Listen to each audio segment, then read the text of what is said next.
Hello food lovers, welcome back to our channel. నేను మీ Rani Eramsetti. Friends, ఈరోజు recipe tea time snacks recipe అండి. Tea time snacks అంటే పెద్దవారికి మాత్రమే కాదండి, చిన్నపిల్లలకి చాలా చాలా ఇష్టమైన స్నాక్స్ రెసిపీ. స్వీట్ షాప్ స్టైల్లో చిన్న చెకోడీలు ఎక్కువగా మనం పిల్లలకి స్నాక్స్ చేసి పెడుతూ ఉంటాం కదా, కానీ షాప్లో కొన్న టేస్ట్తో కరెక్ట్గా రాదు. దానిని పక్కా కొలతలతో చేసి చూపించబోతున్నాను. ఇంకా వీడియోలోకి వెళ్ళిపోదాం. ముందుగా స్టవ్ ఆన్ చేసి మందంగా ఉన్న కళాయిని పెట్టుకోండి. దానిలోకి 2 కప్పుల వరకు వాటర్ని కొలిచి తీసుకోండి. ఏదైనా కప్పుతో కానీ గ్లాస్తో కానీ ఏదైనా ఒక వస్తువుతో మెజర్ చేసుకోండి. నేను ఈ కప్పుతో 2 కప్పుల వరకు వాటర్ని కళాయిలో పోసాను. దీనిలోకి టేస్ట్కి సరిపడా సాల్ట్ వేసుకోండి. ముందుగా కొంచెంగా వేసుకోండి. వాటర్ కాగుతున్నప్పుడు వాటర్ని టేస్ట్ చూసి చాలకపోతే తర్వాత యాడ్ చేసుకోవచ్చు. అలాగే ఒక 1/2 టీ స్పూన్ వరకు కారం యాడ్ చేసుకోండి. కారం ఎక్కువగా వేయొద్దండి, కొంచెంగా సరిపోతుంది. అలాగే ఒక 1/2 టీ స్పూన్ వాము వేసుకుని చిటికెడు పసుపు కూడా వేసుకోండి. అలాగే 1 టేబుల్ స్పూన్ ఆయిల్ కూడా వేసుకోండి. ఇంగ్రీడియంట్స్ అన్నీ కూడా ఇంట్లో ఉన్న ఇంగ్రీడియంట్సే కదా, చాలా సింపుల్గా టేస్టీగా స్నాక్స్ అనేవి చేసుకోవచ్చండి. ఇప్పుడు స్టవ్ ఆన్ చేసి కళాయి పెట్టుకుని వాటర్ని కాగించండి.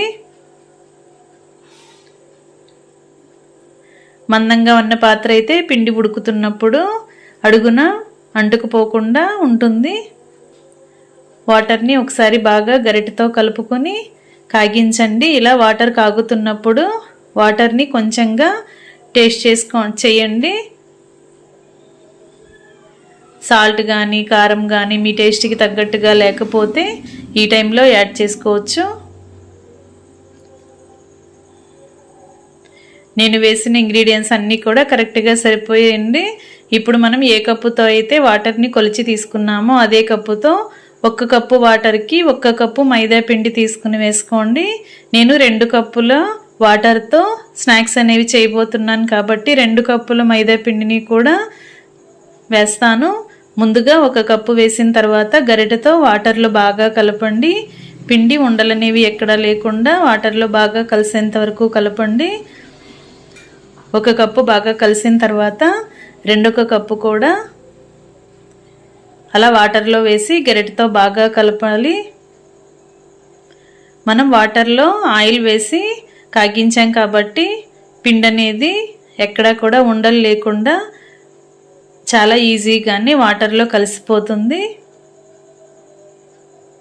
పొడి పిండి అనేది ఎక్కడా లేకుండా పిండి అంతా కూడా కరెక్ట్గా వాటర్లో కలిసేలా బాగా కలపాలి. పిండి అంతా కూడా వాటర్లో కలిసిన తర్వాత స్టవ్ ఆఫ్ చేసుకుని కళాయికి మూత పెట్టి 2 నిమిషాలు అలాగ వదిలేయండి. 2 నిమిషాల తర్వాత చూసినట్లయితే పిండి అంతా కూడా బాగా చల్లారుతుంది. అలాగే పిండి బాగా మగ్గి సాఫ్ట్గా వస్తుందండి. పిండి బాగా చల్లారిన తర్వాత గరిటె పక్కన పెట్టేసుకుని చేత్తోని పిండిని బాగా కలుపుదాం. ఫ్రెండ్స్, ఛానల్ని ఫస్ట్ టైం వాచ్ చేస్తున్న వారు సబ్స్క్రైబ్ చేసుకుని పక్కనే ఉన్న బెల్ బటన్ క్లిక్ చేయండి. నేను పెట్టబోయే రెసిపీస్ అన్నీ డైలీ మీ ఫోన్కి నోటిఫికేషన్కి వస్తాయి. ఓపెన్ చేసి చూడండి. రెసిపీస్ని కుక్ చేసి ఫ్యామిలీకి సర్వ్ చేయండి. గరిటె పక్కన పెట్టేసుకుని పిండిని చేత్తో బాగా కలిపినట్లయితే పిండి బాగా సాఫ్ట్గా వస్తుందండి. పొడి పిండి అనేది ఎక్కడా లేకుండా మనం వేసిన పిండి కొలత కానీ వాటర్ తీసుకున్న కొలత కానీ కరెక్ట్గా సరిపోతాయండి. పిండి ఎక్కడా కూడా పొడిగా లేకుండా చాలా సాఫ్ట్గా వచ్చేస్తుంది. ఈ విధంగా ముద్దలాగా కలపండి. ఈ విధంగా సాఫ్ట్గా కలిపిన తర్వాత పూరీ పీటకి కొంచెంగా పొడిపిండిని అప్లై చేసుకుని మనం చెగోడీలను చేసుకోవచ్చు. లేదంటే ఇలా మురుకుల గొట్టంలో కూడా కొంచెం పెద్దగా ఉన్న హోల్స్ ఉన్న ప్లేటును పెట్టుకుని తగినంత పిండిని పెట్టి ఇలా జంతికల గొట్టంని క్లోజ్ చేసుకుని ఈ విధంగా నేను చూపించిన విధంగా ఒత్తుకుని వీటిని వేళ్లతో చిన్న చిన్న చెగోడీలాగా చుట్టుకోవచ్చండి. ఈ విధంగా ప్రాసెస్ అనేది చేసుకున్నట్లయితే పని త్వరగా కంప్లీట్ అయిపోతుంది. ప్రాసెస్ అంతా ఈజీగా అనిపిస్తుందండి. ఈ విధంగా కూడా చేసుకోవచ్చు. అన్నీ కూడా ఒకే సైజులోకి మనం చెగోడీలు అనేవి చేసుకోవచ్చు.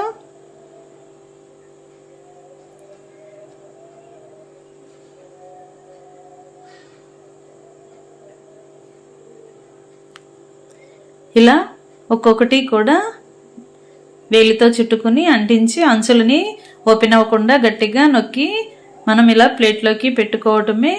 లేదంటే పూరీ పీటకి కొంచెంగా పొడిపిండి కానీ ఆయిల్ కానీ అప్లై చేసి ఈ విధంగా సన్నగా పొడవుగా స్టిక్ లాగా రోల్ చేసుకుని ఈ విధంగా కూడా అంటించుకోవచ్చండి.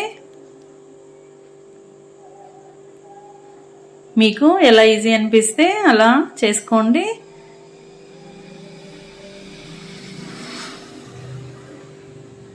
చెకోడీలు అనేవి ప్లేట్లో అన్నీ కూడా వేసుకున్నా సరే అంటుకుపోతున్నట్లుగా అనిపిస్తాయి, కానీ మనం ఆయిల్లో వేసి డీప్ ఫ్రై చేస్తున్నప్పుడు విడివిడిగా వచ్చేస్తాయండి. ఈ విధంగా అన్నీ కూడా ఒకే ప్లేట్లో కానీ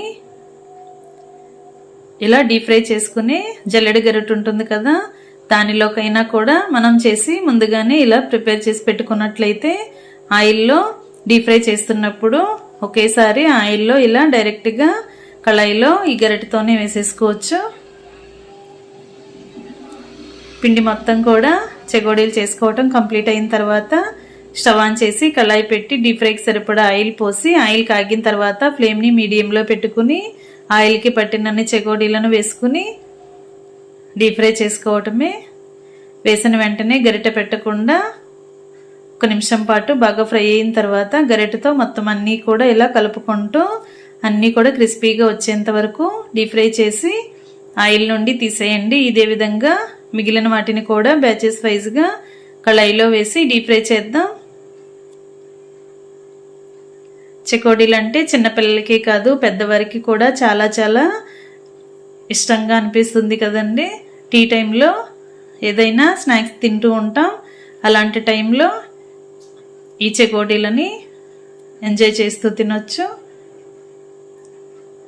ఇంగ్రీడియంట్స్ అన్నీ కూడా ఇంట్లో ఉన్నవే కదా, చాలా సింపుల్గా టేస్టీగా మనం ఈ స్నాక్స్ అనేవి కంప్లీట్ చేసి స్టవ్ ఆఫ్ చేసి వేడి వేడి చెకోడీలని ప్లేట్లోకి తీసుకుని ఫ్యామిలీకి సర్వ్ చేసుకోవటమే.